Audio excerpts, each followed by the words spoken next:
Just this past weekend, we watched the Lego Batman movie. I don't know if you've ever seen. I've never seen it, actually. Oh, okay. It's actually really, really good. So this is coming from someone, I do not like the Lego movie. Love this one. And now that I've seen it again a couple times, it really just, it holds up very well, and it keeps on getting funnier, and you notice things before. If you're a fan of Batman, if you're a fan of any of, like, really even Warner Brothers in general, because that's, you know, the studio that's coming from, there's a lot of really great references, and because it's Legos, they can do so much with it.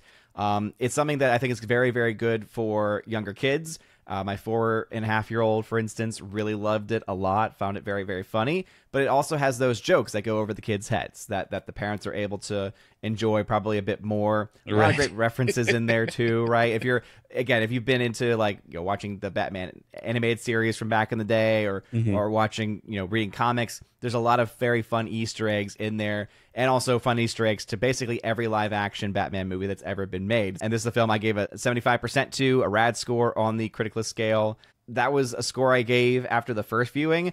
I might be bumping that up to a most excellent score, because the more I watch it, the more I end up really enjoying it quite a bit. Sonic the Hedgehog, all right, the live action Sonic the Hedgehog is something I think is mostly going to be enjoyed by the kids. The way I describe it is really with all the Sonics, including this first one, is that if you're a hardcore fan of Sonic, you'll enjoy it.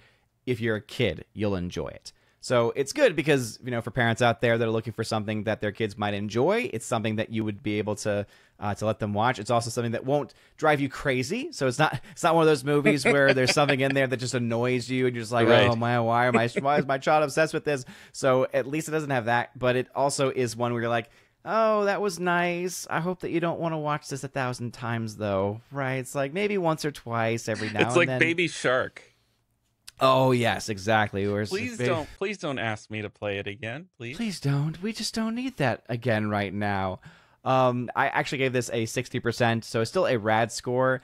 Whereas the other two films kind of fell more into the decent category, where I was not too crazy about them. I think this is probably the best of the Sonic films that I was able to enjoy, and mostly because the director, when the trailer first came out, the Sonic design looked terrible. It didn't look anything like Sonic. With the teeth, I remember exactly. that. Yeah. Oh, just look up old images and you'll be like, oh my goodness. And the director, though, heard the fans, pulled it from the initial due date, the initial release date, and said, all right, we heard you. We're going to fix this. And sure enough, went back in, redid all the animation, fixed the design. And then, of course, fans were very happy by that. Excellent. Yeah, and the last film I have is a film that has not yet been released. It's an Angel Studios release coming out this Easter. So a bit of a review here for The King of Kings. This is the animated story. Actually, Charles Dickens wrote a story for his kids telling the story of Christ. And so it's an animated retelling of that, essentially. So you have an animated Charles Dickens who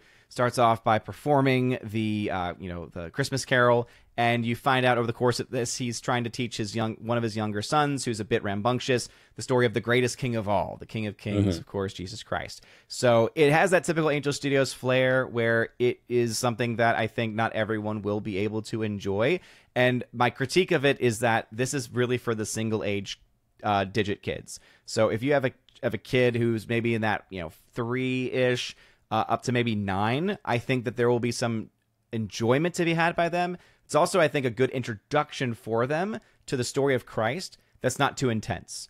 So they're able to present things like him driving out the demons. They're able to present things like him dying on the cross. And yet they're able to show it in a way that's not going to be too scary. It's not going to be too intense for those kids, right? They blur out things. They focus on other things instead of the more, more intense scenery, basically. Right. And so I think it'll be very effective for parents who are really looking to, kind of introduce maybe a visible medium of the story of Christ to their kids in a way that is not going to be, too scary. And so I would recommend it just for that reason alone.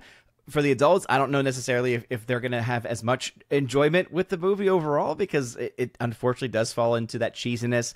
And the trailer is better than the movie. I will say, if you watch the trailer, you'll be like, this looks really good. And I'll say, yeah, it does look really good. The execution, not as much. Great voice acting cast, though.